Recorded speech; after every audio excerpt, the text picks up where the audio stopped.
नमस्कार दोस्तों, इन्फोटॉक्स के बहुत ही फ्रेश एपिसोड में आपका स्वागत है। तो चलिए शुरू करते हैं। यहाँ पर दोस्तों सबसे पहली अपडेट निकल कर आ रही है Indian forecasting agency Indian meteorological department की तरफ से, जहाँ पर उन्होंने डिसाइड किया है कि वो देश में बेटर वाटर मैनेजमेंट के लिए river basins, dams and reservoirs पर बेस्ड फोरकास्टिंग एंड प्रोजेक्शन करने वाले हैं, जिसके according dams, river basins and reservoirs में possible increase in water level and availability of water level related estimation dams and reservoirs को maintain करने वाली authorities को प्रोवाइड करवाया जाएगा।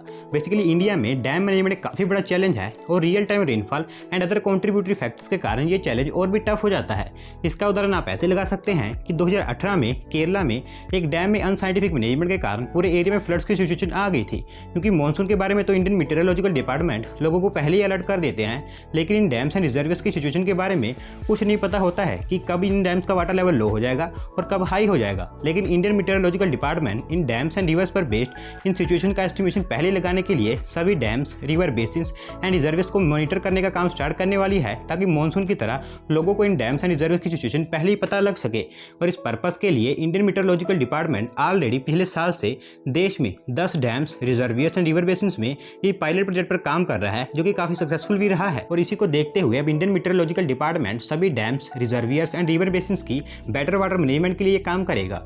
यहाँ पर दोस्तों अगली अपडेट निकल कर आ रही है। Government of India formed largest research and development organisation council of scientific research and industrial research CISR की तरफ से, जहाँ पर उनके under situated Indian institute of chemical technology Secunderabad ने वैक्सीन के लिए न्यू टेक्नोलॉजीज डेवलप करने के लिए Hyderabad based Bharat biotech and 2 other companies के साथ एक कोलैबोरेटिव एग्रीमेंट साइन कर लिया है। बेसिकली इंडिया में बहुत सारी इस तरह की वैक्सीन की मैन्युफैक्चरिंग भी की जाती है, जिसमें vaccine, adjuvants and other raw materials दूसरी कंट्री से एक्सपोर्ट की जाते हैं। और क्योंकि भी पूरी दुनिया में कोरोना पैंडेमिक चल रहा है, जिस कारण दुनिया भर के देशों में वैक्सीन की मैन्युफैक्चरिंग लार्ज स्केल पर की जा रही है, ताकि देश में लोगों को जल्द से जल्द वैक्सीन लगाई जा सके। और इसलिए ऑलमोस्ट बहुत सारी कंट्रीज उनके देश की वैक्सीन की डिमांड को पूरा करने के लिए vaccine, adjuvants and other raw materials को लार्ज क्वांटिटी में एक्सपोर्ट नहीं कर रही हैं, क्योंकि उनके देश को भी वैक्सीन की काफी ज्यादा जरूरत है। तो ऐसे में इंडिया को भी यूनाइटेड स्टेट्स एंड स्वीडन जैसी कंट्रीज से कुछ रॉ मटेरियल्स नहीं मिल पा रहे हैं, जिस कारण council of scientific research and industrial research CSIR ने यह डिसीजन लिया है कि वो इंडिया में इन रॉ मटेरियल्स को प्रोड्यूस करेंगे। And for this purpose Indian institute of chemical technology Secunderabad ने इन 3 कंपनीज के साथ ये कोलैबोरेटिव एग्रीमेंट साइन कर लिया है, जिसके अकॉर्डिंग ये सभी मिलकर उस तरह के रॉ मटेरियल्स एंड उन रॉ मटेरियल्स के लिए न्यू टेक्नोलॉजीज को डेवलप करेंगे, जो कि काफी बढ़िया अपडेट है। यहाँ पर दोस्तों अगली अपडेट निकल कर आ रही है इंडियन टेलीकॉम सेक्टर को लेकर, जहाँ पर Indian cyber security and E surveillance agency the national cyber security coordinator NCSC की तरफ से इंडियन टेलीकम्युनिकेशन सेक्टर में trusted sources and trusted products को आइडेंटिफाई करने का क्राइटेरिया फाइनलाइज कर दिया गया है। बेसिकली अगर आप मेरी वीडियो से रेगुलरली देखते हो तो मैंने आपको अपनी वीडियो में 3-4 बार इस न्यूज़ को कवर किया है कि देश की नेशनल सिक्योरिटी को बेहतर बनाए रखने और देश में 5G रोल आउट करने से पहले हमारी सेंट्रल गवर्नमेंट एक फ्रेमवर्क को प्रिपेयर कर रही थी, जिसके अकॉर्डिंग इंडियन टेलीकॉम सेक्टर के लिए फॉरेन वेंडर्स को 2 parts, trusted sources and non trusted sources में डिवाइड कर दिया जाएगा। और जो वेंडर्स एंड डीलर्स ट्रस्टेड होंगे उनको इंडियन टेलीकॉम ऑपरेटर्स के साथ बिजनेस करने दिया जाएगा, और बाकी जो नॉन ट्रस्टेड होंगे उनको बिजनेस नहीं करने दिया जाएगा। एंड अब ये फ्रेमवर्क गवर्नमेंट की साइबर सिक्योरिटी एजेंसी NCSC ने प्रिपेयर कर लिया है, जिसके अकॉर्डिंग सभी इंडियन टेलीकॉम ऑपरेटर्स जो उनके 5G नेटवर्क एंड सर्विसेज को रोल आउट करेंगे, उसको रोल आउट करने के लिए जो network gears and equipments use करेंगे वो only trusted sources and trusted products होने चाहिए। एंड इस मैटर में ट्रांसपेरेंसी को और इन्हांस करने के लिए सभी टेलीकॉम वेंडर्स जो इंडियन टेलीकॉम कंपनीज को उनके network gears and equipments sell करेंगे, उनके बारे में फुल इंफॉर्मेशन प्रोवाइड करनी होगी। एंड उसके बाद सभी टेलीकॉम ऑपरेटर्स उनके नेटवर्क गियर्स एंड इक्विपमेंट्स के बारे में national cyber security coordinator NCSC को इन्फॉर्म करेंगे, और अगर वहां से सभी टेलीकॉम ऑपरेटर्स को ग्रीन सिग्नल मिलता है तो फिर वो इन गियर्स एंड प्रोडक्ट्स को प्रोक्योर कर सकते हैं। इसके लिए दोस्तों एक अच्छी बात यह है कि ये इंफॉर्मेशन डिस्कस करने के लिए NCSC ने बहुत सारी telecom operators companies, chip makers, domestic and multinational vendors को बुलाया था, जिसमें Ericsson, Samsung, Nokia, Cisco, Qualcomm, Ciena, Intel, AMD, Tejas, Niveti system, C-Dot and VNL ये कंपनीज शामिल थी। And mainly Chinese companies Huawei and ZTE को इस मीटिंग में शामिल ही नहीं किया गया था। तो दोस्तों यहाँ पर भारत सरकार ने चाइना एंड चाइनीज कंपनी को सीधे सीधे बाहर का रास्ता दिखा दिया है।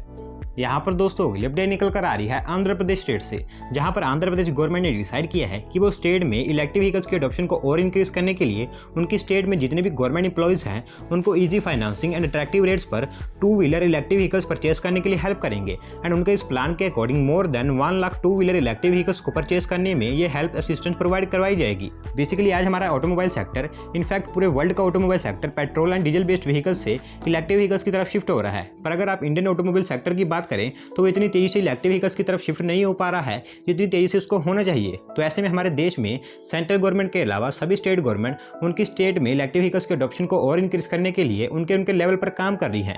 और उसी के अकॉर्डिंग आंध्र प्रदेश गवर्नमेंट ने इनिशिएटिव लिया है जिसमें स्टेट गवर्नमेंट सभी गवर्नमेंट एम्प्लॉइज को domestic and global financial institution से easy and cheaper interest rate पर लोन्स प्रोवाइड करेगी। एंड इसके अलावा वहीं original equipment and EV manufacturers से अट्रैक्टिव रेट्स पर ईवीज को परचेज करने में भी हेल्प प्रोवाइड करेगी। And already Andhra Pradesh government ने इस प्लान के लिए बिड्स भी इन्वाइट कर ली है।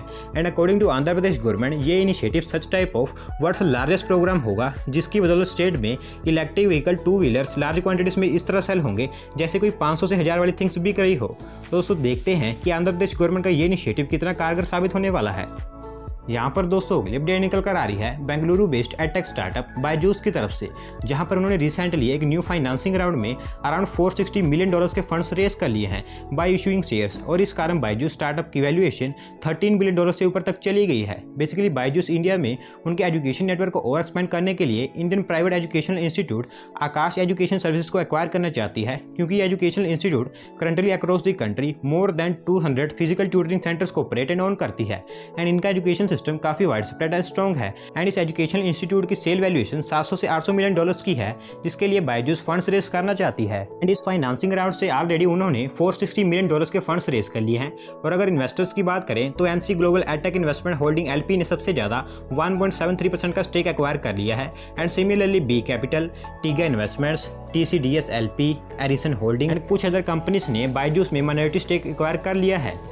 यहाँ पर दोस्तों अगली अपडेट निकल कर आ रही है हमारे साउदर्न स्टेट तमिलनाडु से, जहाँ पर तमिलनाडु गवर्नमेंट ने डिसाइड किया है कि वो स्टेट में आईटी सेक्टर को और ग्रो एंड वाइड स्प्रेड करने के लिए स्टेट की tier 2 and tier 3 cities and towns में mini tidal parks and IT parks को डेवलप करने वाले हैं।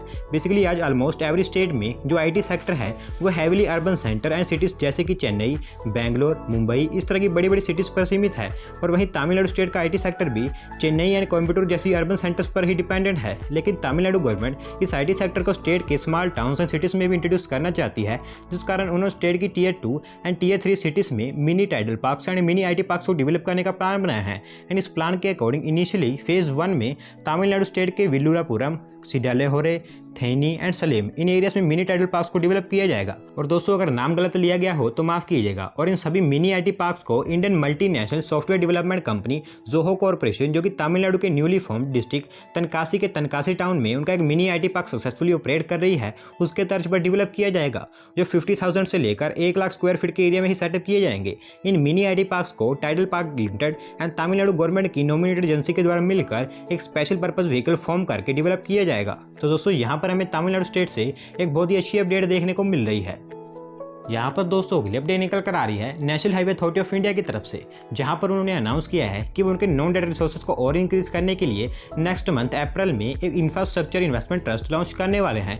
बेसिकली इंफ्रास्ट्रक्चर इन्वेस्टमेंट ट्रस्ट एक काइंड ऑफ म्यूचुअल फंड की तरह ही सिमिलर होता है, जिसमें individual and institutional investors infrastructure projects में डायरेक्टली इन्वेस्ट करते हैं ताकि उनको लॉन्ग टर्म रिटर्न्स मिल सके।